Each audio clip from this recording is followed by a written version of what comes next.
Hello friends, I'm Arpit and I'm here with today's analysis. Today is 28th of September and we're going to deal with two very important topics which are in news.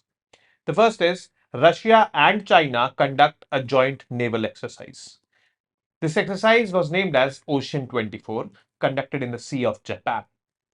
Massive exercise. 90,000 troops participated and the message was loud and clear to countries like America, to the ASEAN region, even maybe to India, that the partnership between Russia and China is a partnership with no limits. If America can do naval exercises like Quad in this region, that is the Indo-Pacific region, Russia and China definitely can, and they've done that. So that exercise has a lot of geopolitical implications attached with it. The next is the Supreme Court seeks report from Commission for Air Quality Management, a statutory body which was established in 2021 for managing the air quality of Delhi NCR and adjoining regions. This commission has the powers to issue binding orders to the state governments of the adjoining states of Delhi. But the Supreme Court yesterday has taken this into account and has thrashed CAQM badly that not even a single order has been issued by you. And every year, the air quality of Delhi, especially in the months of October, November, it deteriorates. What is your preparedness for this year? So there is pressure mounting on this body by the Indian judiciary, and rightly it is mounting because this needs to work. And the Supreme Court also said that the farmers also should not be vilified. Vilified means they should not be ignored. They are the ones who are burning the stubble, which is causing the air quality to deteriorate. They should be taken into account considerably. And then we'll be dealing with the MCQs. So let's get started with the first topic, that is Russia and China conduct this joint naval exercise in the Sea of Japan. This exercise was named as Ocean 24. This exercise is a massive exercise with a strong geopolitical message to countries like to Western countries, I would say largely USA, Western Europe, and countries like Japan, countries like or the regions like ASEAN, probably India also. So, this development signifies a notable escalation in military cooperation between the two countries. The details of this exercise, conducted from September 10 to September 16, 2024. The Russian President Vladimir Putin described these drills as the largest in 3 decades. The scale of this exercise was so massive. 400 plus warships, submarines, and support vessels, 120 plus aircrafts, planes, and helicopters, and approximately 90,000 troops. 90,000 troops is a big deal. Geographic scope, the exercise includes multiple bodies of water, including Pacific and Arctic Oceans, as well as the Mediterranean, Caspian, and Baltic Sea. Participation of Chinese military assets shows the deepening alliance between Moscow and Beijing. Strategic objectives, according to Russian Defense Minister Andriy Belosov, the primary goals of this exercise include, obviously, when the goals of the exercise we are talking about, we will not talk about that this goal of this exercise is to give a message to the West or something like this. Now, what are the goals? We will see. Repelling large scale aggression from oceanic directions. So, any aggression which is coming towards these countries that can be repelled from the oceans. Combating unmanned boats and aerial vehicles. Defending naval bases, conducting amphibious operations. Amphibious means land and water mix. Escorting transports. So, this is how, or these are the 5 objectives of this particular exercise. The geopolitical implications of this exercise. So, explicitly, these countries are not saying that, what are our geopolitical intentions with respect to this exercise, but yes, there are implications with respect to this exercise.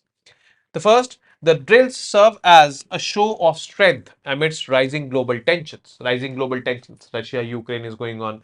Russia is, it is believed that is supported by China. So, and Ukraine is supported by West. So, and China is also having, tensions with the West, particularly USA. So, these kind of things are emerging. Putin accused the US of attempting to maintain military and political dominance, particularly in light of the conflict in Ukraine. The exercises are viewed as a response to increased US military presence near Russia's borders, especially in the Arctic and Asia Pacific regions. This perceived threat has led Russia to deepen its alignment with China and other nations opposing the Western dominance. Other nations opposing the Western dominance are North Korea, Iran. So they are forming a grouping. The West already is a grouping. The world is again getting into this bipolar kind of thing. Now the partners are there, stronger partners are there. In between is India. India calls itself Vishwamitra, friends with both, or all alignment policy of India. So times are going to be difficult, not going to be easy if these geopolitical tensions do not de-escalate. If they remain the same or they escalate, then obviously times will be difficult. There is a shifting balance of power. The Ocean 24 exercise reflects a strategic shift in the Asia Pacific balance of power. Now, there are multiple allies of the West in Asia, like Japan, South Korea, and all. These countries are also, upgrading their military capabilities. Like, for example, Japan started to focus upon military development a lot. It wants to reduce its defense dependencies on USA. And obviously, it is having this maritime boundary with China, some maritime conflicts also with China. So, this landscape in the Asia Pacific region is changing. And India is also a stakeholder in this changing landscape because that is India's extended neighborhood. Russia aims to assert itself as Pacific power while supporting China's territorial claims in the South China Sea and other disputed regions. This military collaboration poses a direct challenge to US interests as both Russia and China enhance their military capabilities amid perceived threats. Now, the evolving military dynamics, if I talk about Russia, China, naval expansion, territorial claims by these, particularly China in the South China Sea, naval expansion, this exercise, Ocean 24, key capabilities, joint exercise, advanced warships they are having. China has a very strong navy. Talking about United States, it has regional presence. It has alliances like Japan, like South Korea, like ASEAN, carrier groups, advanced air power. All this is there with US. Japan, South Korea, defensive posture. Technologically, they are very strong and they are using this technology for the development of their defense capabilities in the times to come. Missile defense, cyber capabilities, they are possessing all these. Global response. The international community is closely observing these developments which are happening in this region. 15 countries have been invited to observe the exercises. Now, when these 15 countries are invited to observe the exercises, these 15 countries will be will be watching the naval capabilities of these two countries. The idea is clear, to influence more and more countries so that they become part of this particular so-called bloc which is getting formed. Rising tensions have prompted other nations to modernize their defense capabilities, means defense expenditure for other countries also has to increase. This increase definitely will divert funds away from the economic and social development of those countries. That is also to be noted. For instance, Poland is advancing its military with the introduction of the F-35A, reflecting a broader trend of military enhancement across Europe. So, in short, the world is not a safer place to live in, so military expenditure of the countries is increasing. Next is Supreme Court seeks report from the Commission for Air Quality Management, that is CAQM, on stubble burning. Stubble is the agricultural residue which is there left over in the fields after the cultivation of rice or paddy. Farmers, as an easy option, burn this and make their land ready for the next crop, that is the rabi crop, that is wheat. The burning of that stubble leads to a lot of pollution in the Delhi NCR region. It is choked actually. In 2021, the government passed a law, Commission for Air Quality Management for Monitoring the Air Quality of Delhi Act 2021. And this body, that is Commission for Air Quality Management, was established according to that law. This CAQM has multiple powers and these powers have to be utilized by them. The Supreme Court basically on September 27 had scheduled a hearing for assessing the preparedness of CAQM for this year, because every year in the month of October, November, this stubble burning happens and the air quality of Delhi and the adjoining areas, it deteriorates. So yesterday, that is September 27, that is Friday, Supreme Court expressed strong dissatisfaction with Commission for Air Quality Management for its inadequate efforts to tackle air pollution arising from stubble burning. And that was the main purpose of forming this, CAQM. And Supreme Court is saying that you have done nothing. The bench criticized CAQM for total non-compliance with this act, the act according to which the CAQM was formed, basically questioning the effectiveness of any directives it may have issued to stakeholders. There has been total non-compliance of the Act. Please show us a single direction issued to any stakeholder under the Act. Stakeholders are these neighboring states. And you know what? These directives are binding on those states. Still, no directives have been issued. What is CAQM doing? This year also, there will be, or there are high chances that the fate will be the same. The people living in Delhi NCR region will be suffering. So, this is how it is. Key developments. The court's stance. During the recent hearing, Justice A.S. Oka emphasized the urgency of addressing stubble burning, which significantly contributes to air pollution, especially during winter months. Winter months means it starts from October and largely, I would say, goes on till December, starting on December mid. Government's response: the Additional Solicitor General assured the court of an inquiry into the matter, indicating that CAQM would report back with findings. Previous directives: last year, the Supreme Court directed Punjab, Haryana, Uttar Pradesh, Rajasthan, and Delhi to halt stubble burning immediately to safeguard public health. Court has repeatedly highlighted the need for a collaborative approach rather than blaming farmers for pollution.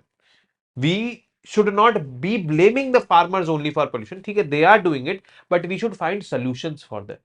This is the job of the government. Procure stubble from them, utilize it. Like, for example, ethanol can be made from that rice husk. The Prime Minister of India inaugurated an ethanol plant in Panipat in 2022. Why not the state governments are procuring that stubble from them, giving them money? वैसे तो everyone is crying that farmers, farmers, farmers. This is a win-win situation for everyone. The environment will be conserved, farmers' income will increase, pollution will reduce, and ethanol will be produced. So, this is there. Judicial perspective. Farmers as part of the solution. Justice Sudhanshu Dhulia remarked that farmers should not be vilified, suggesting they are integral to resolving the issue. Farmers should be included in the ecosystem for resolving this issue.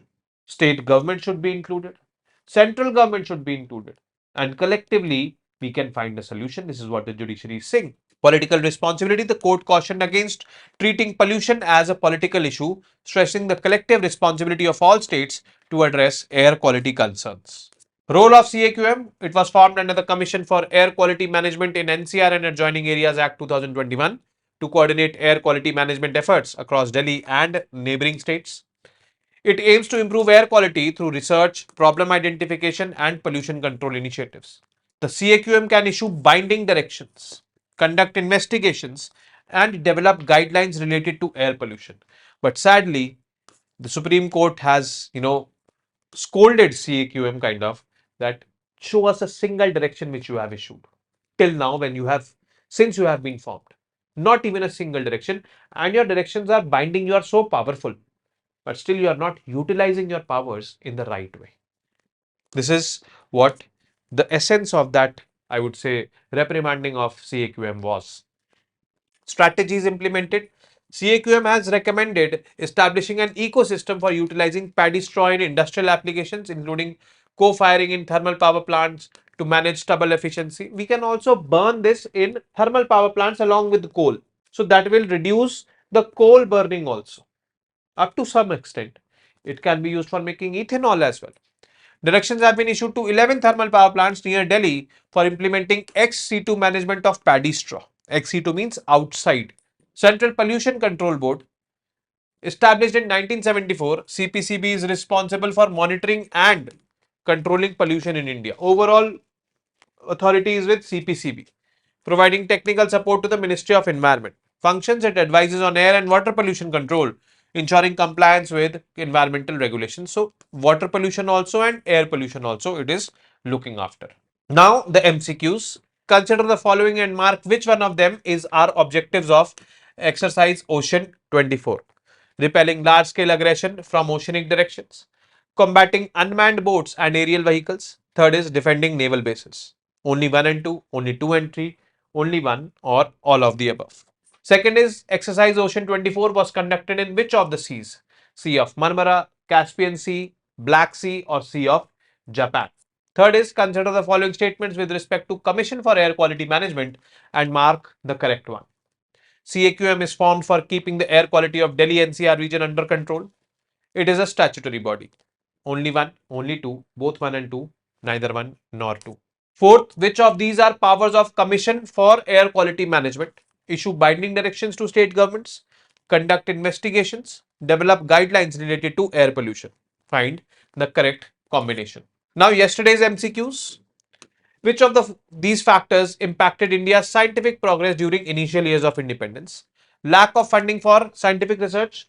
This was a factor. This is a factor. So this is right.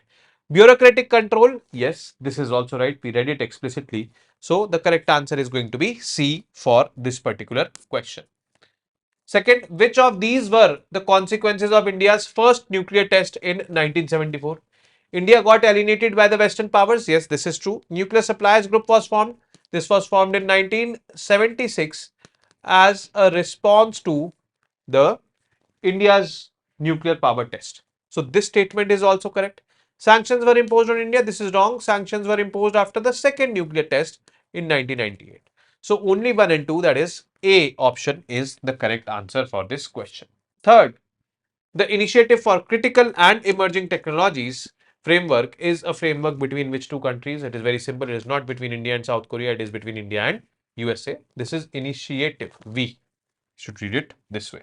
Last question. Consider the following statements with respect to urbanization as we covered SDG 11 and mark the correct one. Slums is an urban phenomenon. Yes, slums are found in urban areas only and not in rural areas. Second, currently half of the world population is living in urban areas. Yes, actually it is more than half, but half though definitely it is there.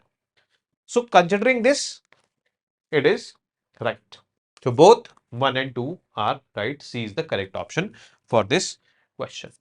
So with this, we have come to an end of today's session. I will be meeting you on, I would say, Tuesday, or because I'll not be available on Monday, and I will be taking up the classes further. Till then, you guys very well know what to do. Keep studying, keep reading, keep writing, and most importantly, keep revising. Keep watching the videos, keep attempting the questions, keep posting doubts also, if any. Namaste, Jai Hind.